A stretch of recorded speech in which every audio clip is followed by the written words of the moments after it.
একজন পবিত্র স্ত্রী, নেককার নারী শ্রেষ্ঠ সম্পদ, শ্রেষ্ঠ সম্পদ, শ্রেষ্ঠ পুঁজি। আজকে ছেলেরা বাপ, তোমাদেরকে বলি দোস্ত, আল্লাহ তাআলা কোরআনে বলছে লা তানকিহুল মুশরিকাত হাত্তা ইউমিননা ওয়ালা আমাতুম মুমিনাতুন খায়রুম মিন মুশরিকা ওয়ালাউ আ'জাবাতকুম। আল্লাহ কোরআনে বলে কোন মুশরিক, কোন পাপী, কোন নাফরমান, কোন বেহায়া নারীকে বিবাহ করো না। হাত্তা ইউমিননা, যতক্ষণ না সে পূর্ণ ঈমানের দিকে ফিরে না আসে। আল্লাহ কোরআনে বলেন ওয়ালা আমাতুম মুমিনাতুন খায়রুম মিন মুশরিকা, একজন নেককার মুমিনা চরিত্রবান পবিত্রা দাসীও স্বাধীন বিত্তশালী একবারে সম্পদশালী সুন্দর চেহারার মুশরিক নাফরমান পাপী নারীর চাইতে উত্তম। ওয়ালাউ আ'জাবাতকুম, বেশরম মুশরিক নাফরমান নারী যত আকর্ষণীয় হোক না কেন, তার চাইতে একজন নেককার, কালো হোক, কুৎসিত হোক, দাসী হোক, সে আল্লাহর কাছে দাম। এটা কোরআনের আয়াত। আজকে যেই সমস্ত ছেলেরা, আমি অনুরোধ করছি বাপ, নওজোয়ান, তোমাদেরকে এই বন্ধু বললাম, তোমরা যারা সকাল থেকে রাত 2টা 3টা পর্যন্ত মোবাইলে উলঙ্গ ছবি দেখো, নর্তকীর নাচ দেখো, সারা পৃথিবীর নারীর ছবি দেখো, অচিরেই বিশ্বাস করো পবিত্র নারী পেতে তোমার জন্য কষ্ট হবে। মনে রাখো, এই ঋণ শোধ করতে হবে। হ্যাঁ, তখন বুঝবা ভাইয়া, এমনি মানুষের বেডি সাউন আর ঘরের বেডি যদি অসৎ হয়, তখন টের পাইবা দুনিয়া কারে কয় আর জাহান্নাম কারে কয়। রাস্তার বেডি তো বেডি চাইতে চাইতে গেছো গা, তুমি বেডিও গেছে গা, তুমিও গেছো গা, কিন্তু যারে ঘরে আনছ স্ত্রী, এ বেডি যদি দুশ্চরিত্র হয়, এই মহিলা যদি চরিত্রহীন হয়, তো সব শেষ, সব। তখন টের পাবেন আহা জীবন কত কষ্টের। যার স্ত্রী অসৎ, যার স্ত্রী অসৎ, যার বউ অসৎ, তার জীবন আর জাহান্নামের টুকরা ছাড়া আর কিছু। আমি আমার এই ছোট্ট জীবনে অগণিত পুরুষকে, অগণিত যুবক আমি দেখছি, যারা আমার সাথে এরকম হাজারো অবস্থা বলছে যে আহা 3 বছরের প্রেম, 5 বছরের প্রেম, হ্যাঁ লম্বা সময়, এরপরে বিয়ে করছে 8 মাস, 2 মাস, 1 বছর, 1.5 বছরের ভিতরে বিবাহের পরের জিন্দেগিটা জাহান্নামের টুকরা হয়ে গেছে। এজন্য অনেক ছেলে তোমরা দাঁড়িয়ে বসে তোমাদের কাছে অনুরোধ করছি, আখেরাত তো আছেই বন্ধু, দুনিয়াটাকেও জাহান্নাম বানাই। রাস্তার মেয়ের সাথে সম্পর্ক গড়ো না, বেপর্দা মেয়ের সাথে, বিবাহ বহির্ভূত যে তোমার সাথে সম্পর্ক গড়ছে, সে বিবাহের পরে আরেকজনের সাথেও সম্পর্ক করবে, এ তোমারে কষ্ট দিবে দোস্ত বন্ধু। কোরআনুল কারীমের মধ্যে আছে, আল্লাহ বলেন আমি যাকে পবিত্র স্ত্রী দেই, সেই স্ত্রীর মাধ্যমে আমি তাকে ওয়াজআলা বাইনাকুম মাওয়াদ্দাতাম ওয়া রাহমা, আমি তার জন্য ভালোবাসা এবং দয়া মায়া উভয়টাই দেই। স্ত্রীর কাছ থেকে 2টা জিনিস চাইতে হয়, কোরআনে আছে। এক হলো মহব্বত চাইতে হয়, ভালোবাসা চাইতে হয়, আরেকটা হলো দয়া মায়া চাইতে হয়। শুধু মহব্বত না, 2টাই লাগবে। আমি 2008 সালে বিয়ে করছি, আজকে 2023 সাল, আমার এই 15 বছরের বিবাহের জীবনে তো আমার স্ত্রী আছে, হালাল স্ত্রী। তো আমি যখন 2020 সালে মোটর সাইকেল অ্যাক্সিডেন্ট করে পাও ভাঙ্গিয়া ফেলছি, তখন আমি প্রায় দীর্ঘ 6 মাসের মতো বিছানায় এক জায়গাতে 3 মাস, প্রথম 3 মাস পড়েছিলাম।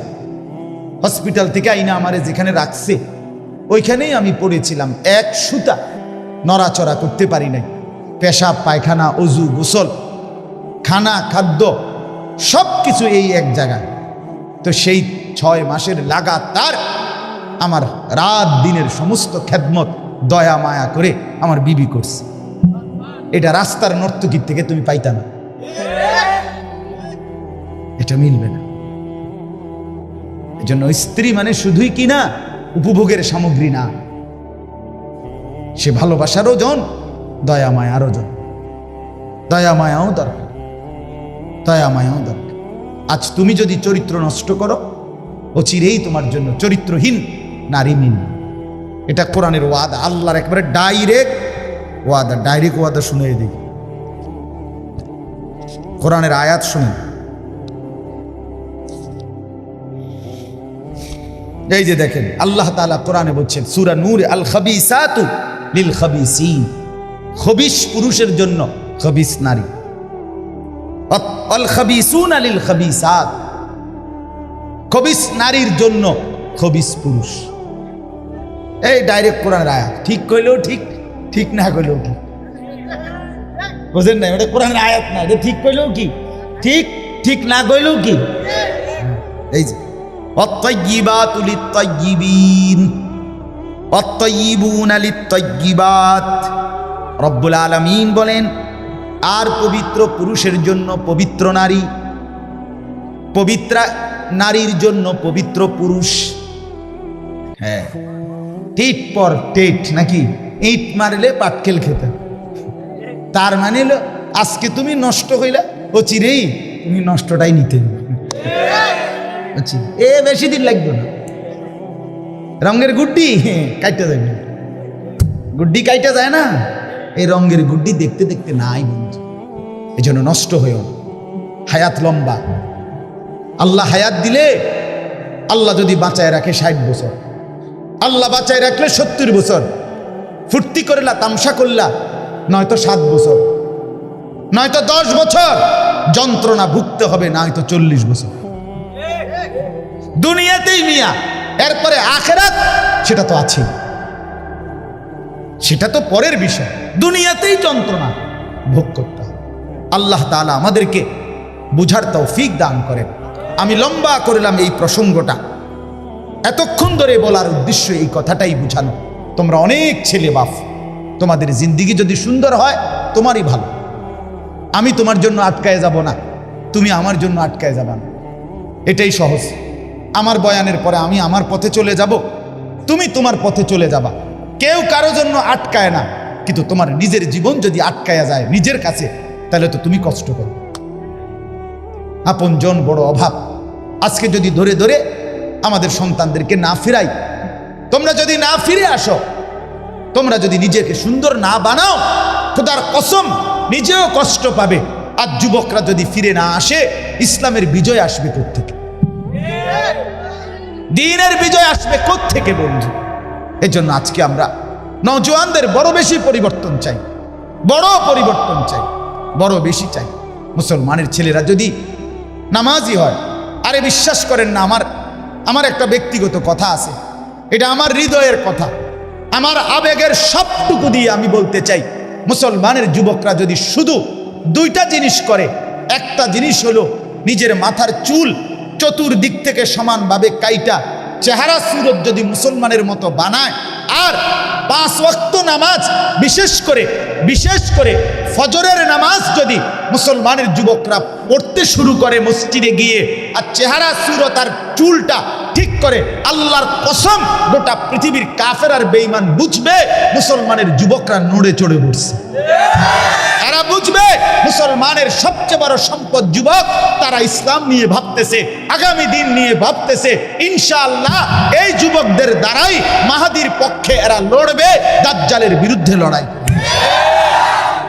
এজন্য আমি আহ্বান করছি ছেলেদেরকে, আগামী দিনে যারা ইসলামকে নিয়ে ভাবো, তোমরা যারা চাও তোমরা মাহাদির পক্ষে থাকবে, বন্ধু আমার, এই দাজ্জালের চুল, এটা দাজ্জালের চুল, এই সামনে বড়া, বামে ডানে সামনে, আল্লাহর কসম এটা দাজ্জালের চুল, এটা কাফেরের চুল, এটা ইহুদিদের চুল, এটা খ্রিস্টান কাফেরদের চুল, এটা সম্পূর্ণভাবে মুসলমানের দিন বহির্ভূত চুল। কাজে এটা কাইটা ফেলো, এটা কেটে ফেলো বন্ধু।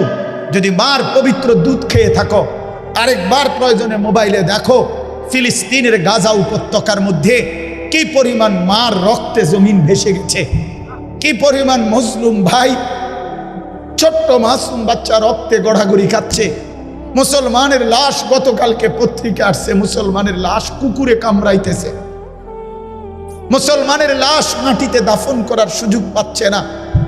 যে ইহুদি কুত্তারা যে ইউরোপের ভাড়াটে সন্ত্রাসী, ইউরোপ আমেরিকার জারজ সন্তান এই ইসরায়েলের ইহুদি কুত্তারা, তারা এই পরিমাণ মুসলমানকে জুলুম আর নির্যাতন করছে। বন্ধু, খোদার কসম, এই বেঈমান ইহুদিদের পক্ষ থেকেই এই পৃথিবীতে ছড়িয়ে দেওয়া এই চুলের ডিজাইন। আমি অনুরোধ করলাম তোমাদেরকে, তোমরা দয়া করে যদি মার পবিত্র দুধ খেয়ে থাকো, তোমাদের রক্তে যদি ইসলাম থাকে, প্রতিবাদের অংশ হিসাবে আমরা মজলুমের পক্ষে, আমরা মুসলমানের পক্ষে, আমরা ফিলিস্তিনিদের পক্ষে, আমরা মুজাহিদিনদের পক্ষে, আমরা দ্বীনের পক্ষে, আমরা ইহুদিদের পক্ষে না। এই কথার প্রমাণ হিসাবে আমি যুবক, তোমরা যাদের চুল বড় বড় ডানে বামে, তোমরা কি কদ্দুর নিয়ত করবানি? দাঁড়াইয়া নিয়ত করো যে ইনশাআল্লাহ তোমরা এই চুল নিজেকে মুমিন মুসলমান হিসাবে, প্রতিবাদের অংশ হিসাবে তোমরা চুল কাইটা ফেলবা। এই নিয়তে কিছু ছেলে দাঁড়াও, তো দাঁড়াও ইনশাআল্লাহ হিম্মত করে। না না, যাদের চুল বড় বড় ডানে বামে বড়, কাটো, নিয়ত করো, আল্লাহ বরকত দিবে। আরে লজ্জা পাইও না, ইনশাআল্লাহ আল্লাহ বরকত দিবে। আমি বললাম দাঁড়াও, আরো আছো এখানে, আরো আছো অনেক ছেলে, দাঁড়াও ভাইয়া, আল্লাহ বরকত দিবে। আমি বললাম ইনশাআল্লাহ তোমাদের দ্বারাই সমাজের পরিবর্তন হবে ইনশাআল্লাহ। তোমরা মাহাদির পক্ষে লড়বে ইনশাআল্লাহ, তোমরা দাজ্জালের বিরুদ্ধে লড়বে ইনশাআল্লাহ। বাকিরা যারা দাঁড়াইতে পারলা না, আমি কি দোয়া করতাম যে তোমরা যেন দাজ্জালের পক্ষে থাকো? তাহলে দাঁড়াও। না না, যারা দাঁড়াইলা না, তাহলে তোমাদের জন্য দোয়া করি যে তোমারে খোদায় যেন দাজ্জালের পক্ষে রাখে, বেঈমানের পক্ষে রাখে। তুমি বলো, তুমি কি মার পবিত্র দুধ খাও নাই? তাহলে দাঁড়াও, আরো আছো ছেলে এখানে, দাঁড়াও ইনশাআল্লাহ, নিয়ত করে দাঁড়াও যুবক, দাঁড়াও, হিম্মত করো, দাঁড়াও ইনশাআল্লাহ। এটা প্রতিবাদ হবে ইনশাআল্লাহ।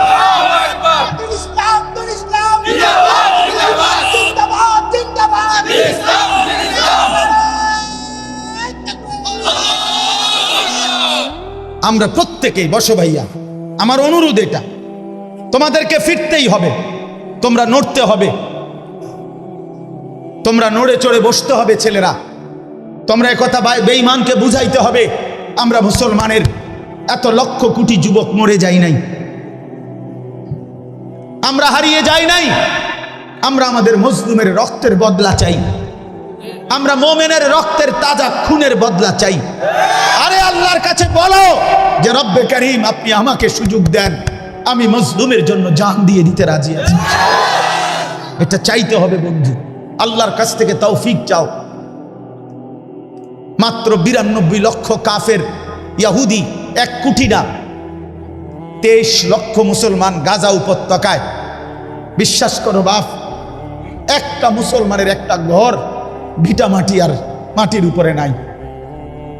আজকে 1.5 মাসের অব্যাহত নির্বিচারে বোমা বর্ষণ করে মুসলমানের একটা কুড়ে ঘরও আর মাটির উপরে নাই। মুসলমান তার লাশ দাফন করতে দিচ্ছে না। গতকালকে আমি নিজে পত্রিকায় দেখছি, কুকুরে মুসলমানের লাশ কামড়াইতেছে, মৃত লাশ নিয়ে টানা হেসরা করতেছে। এরপরে কাফের বেঈমান ইহুদিদের সরাসরি আমেরিকা, প্রতি মিনিট আমেরিকার এই বেঈমান, এই বুড়া বেঈমান জো বাইডেন নামে এই বুড়া গাদ্দার প্রতি মুহূর্তে ইসরায়েলের ইহুদিদেরকে সহযোগিতা করছে।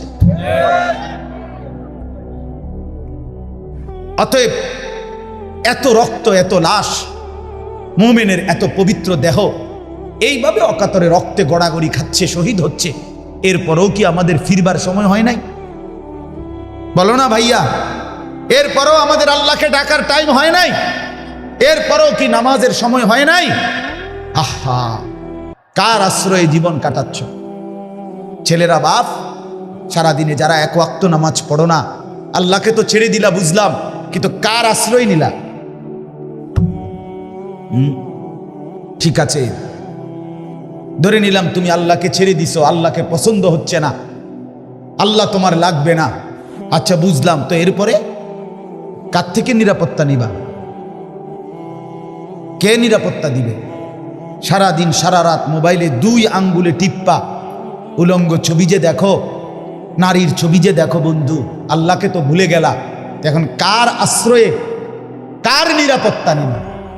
92 লক্ষ ইয়াহুদি আক্রমণ করছে, 23 লাখ মুসলমান সর্বহারা। গত পত্রিকা আসছে 7 লক্ষ শিশু ফিলিস্তিনের যারা সর্বহারা, তাদের মাও নাই বাবাও নাই, তারা জানে না আগামী দিনে তারা কোথায় আশ্রয় মিলবে। মা নাই বাবা নাই, এই অবুঝ বাচ্চাদের ভবিষ্যৎ কি? বাবু এই যে ওই যে বাচ্চা দেখেন ওই ভাইয়ের কোলে, 1 মিনিট যে বাপ তার সন্তানটাকে বুক ছাড়া করতে চায় না। আমারও তো একটা 2 বছরের মেয়ে আছে, যতক্ষণ বাসায় থাকি আমার বুকের কাছে কোলের কাছে থাকে। তাহলে এই 2 বছরের 3 বছরের 7 বছরের এই বাচ্চাগুলো তাদের আশ্রয় কোথায়? তাদের মায়ের কোল কোথায়? তাদের বাবার কোল কোথায়? তারা আগামী দিনে কিভাবে বড় হবে? এজন্য বন্ধু, ফেরার টাইম হয়েছে, আমরা ফিরতেই হবে। আমাদের আল্লাহর সাথে আমাদের সম্পর্ক বাড়াইতে হবে। আমরা আল্লাহর সাথে চুক্তিবদ্ধ হইতে হবে যে আল্লাহ, আমরা জীবন দেব, আমরা জান দেব, আমরা মাল দেব। আল্লাহ তাআলা বলেন আমি বিজয়ও দেব, জান্নাতও দেব, দুটোটাই দেব। এই আয়াত শুনেন কোরআনুল কারীমের মধ্যে 11 নম্বর পারা 9 নম্বর সূরা, সূরা তাওবার 111 নম্বর আয়াত। আল্লাহ তাআলা বলতেছেন ইন্নাল্লাহা আশতারা মিনাল মুমিনিনা আনফুসাহুম ওয়া আমওয়ালাহুম বিআন্না লাহুমুল জান্নাহ।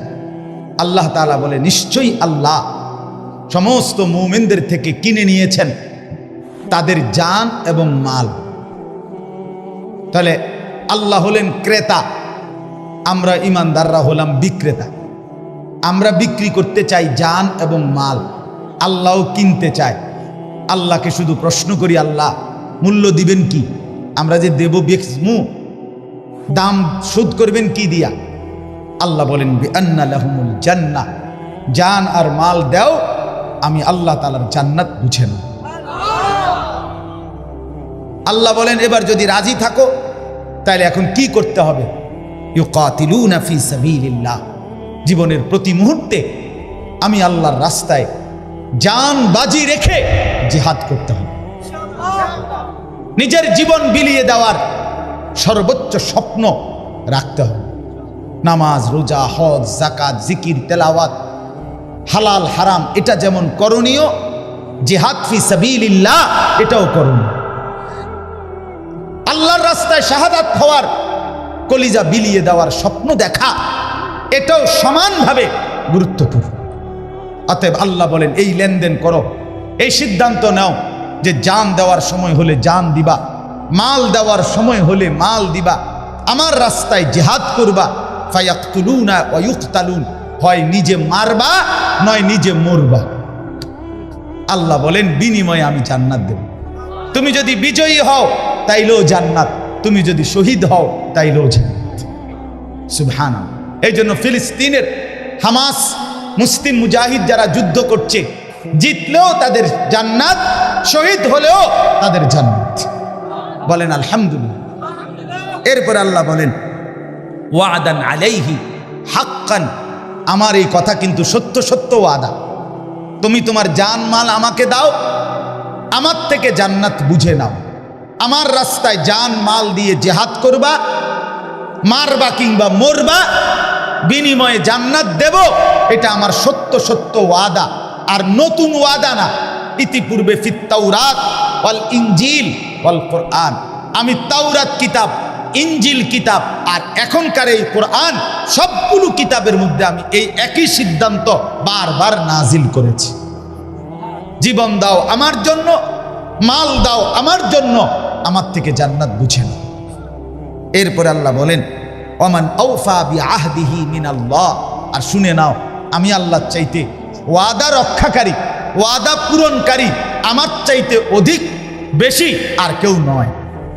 আর কেউ আছে আল্লাহর চাইতে অধিক ওয়াদা রক্ষাকারী? আর কেউ হইতে পারে? আল্লাহর কথার নড়চড় হয়?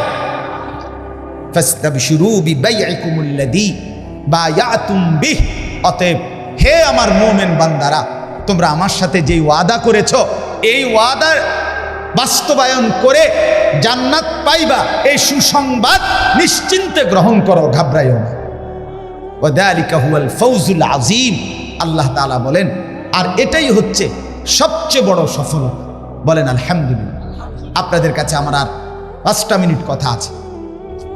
এই আয়াতের আলোকে কি বুঝলেন? এই আয়াতের আলোকে বুঝলাম আমাদের জান, আমাদের মাল সবটাই আল্লাহর জন্য। কার জন্য বলেন না? অতএব পুরা জিন্দেগি আল্লাহর হুকুমের উপরে চলা এবং শেষ পর্যন্ত নিজের জীবনটাও আল্লাহর জন্য দিয়ে দেওয়া, এটা আল্লাহর চাওয়া। আল্লাহ চায় আমার কাছে, আমিও দিতে রাজি, বিনিময়ে আল্লাহ আমাকে আপনাকে জান্নাত দিব। বলেন আলহামদুলিল্লাহ।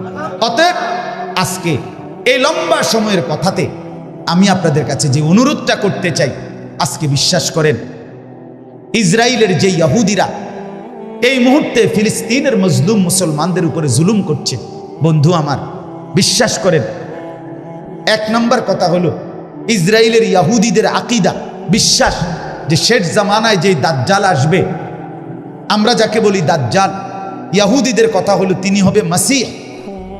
এই মসিহ ত্রাণকর্তা ইসরায়েলের ইহুদিদের, তাদের বিশ্বাস হলো ইহুদিদেরকে সাথে নিয়ে ফিলিস্তিনের জেরুজালেম থেকে এই দাজ্জাল ইহুদিদেরকে সাথে নিয়ে সারা বিশ্ব শাসন করবে। এই জন্য সারা পৃথিবীতে একজন মুসলমানও থাকবে না, বরং ইহুদিদের হাতে হত্যা হবে, এটা তাদের বিশ্বাস।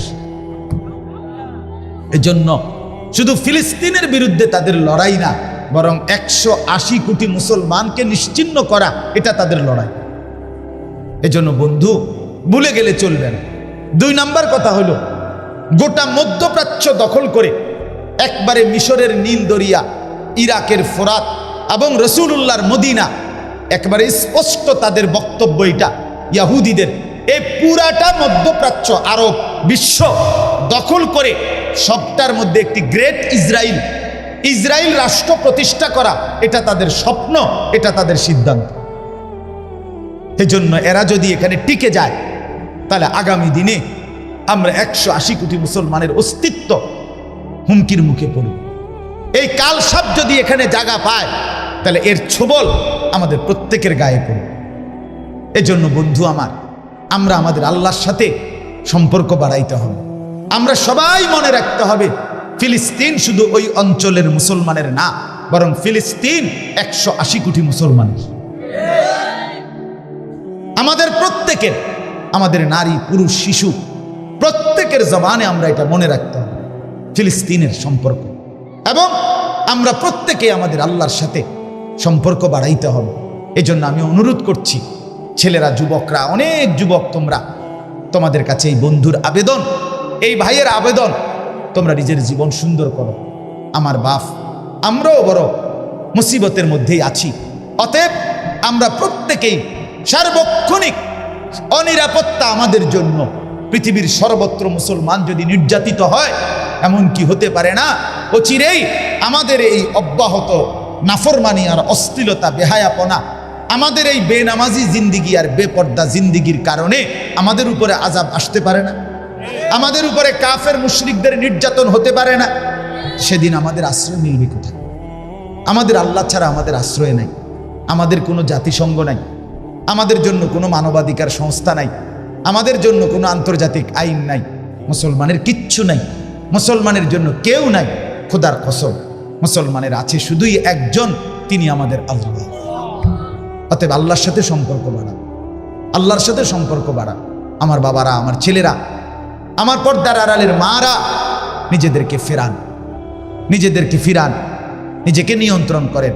5 ওয়াক্ত নামাজ যত্নের সাথে আদায় করেন, বিশেষ করে ফজরের নামাজ, বিশেষ করে তাহাজ্জুদের নামাজ। আল্লাহর কোরআনে আল্লাহ বলছে, ফজরের নামাজে অভ্যস্ত যারা, তাহাজ্জুদ নামাজে অভ্যস্ত যারা, বিজয় তাদের কপালে, তাদের কপালে বিজয়। ফজরের নামাজের মুসল্লি ছাড়া আল্লাহর রাস্তায় যুদ্ধ করার মতো হিম্মত আসে না। তাহাজ্জুদ নামাজে অভ্যস্ত হওয়া ছাড়া নিজের জান বিলিয়ে দেওয়ার মতো শক্তি, হিম্মত আসে না। এজন্য বন্ধু, বেনামাজি সন্তান তোমরা যারা, তোমরা পারতা না, তোমরা পারবা না। নারী তোমাদেরকে পিছে ধরাই দিবে।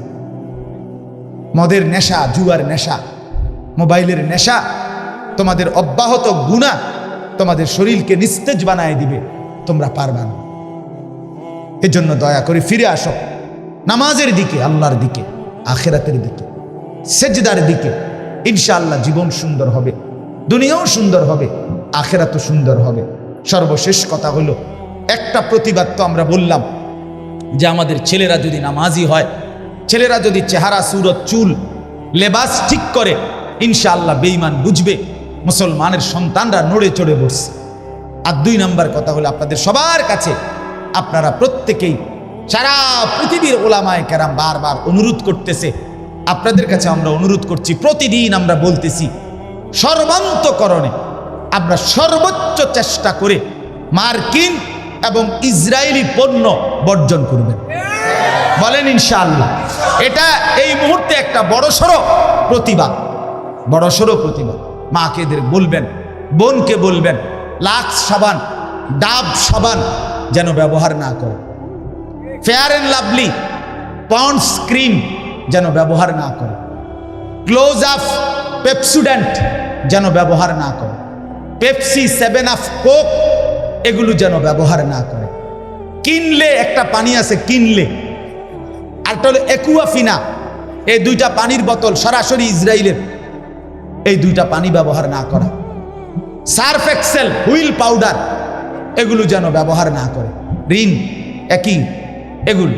অর্থাৎ আরো আছে, আমি মোটা দাগের গুলো বললাম, যেটি বেসিক লাগে। আমরা মাদেরকে বলবেন, বোনদেরকে বলবেন, ঘরে ঘরে বলবেন, বলে আমরা 2-4 জন ব্যবহার না করলে কি হবে? না রে বন্ধু, আমরা 2-4 জন ব্যবহার না করলে কিচ্ছু হবে না।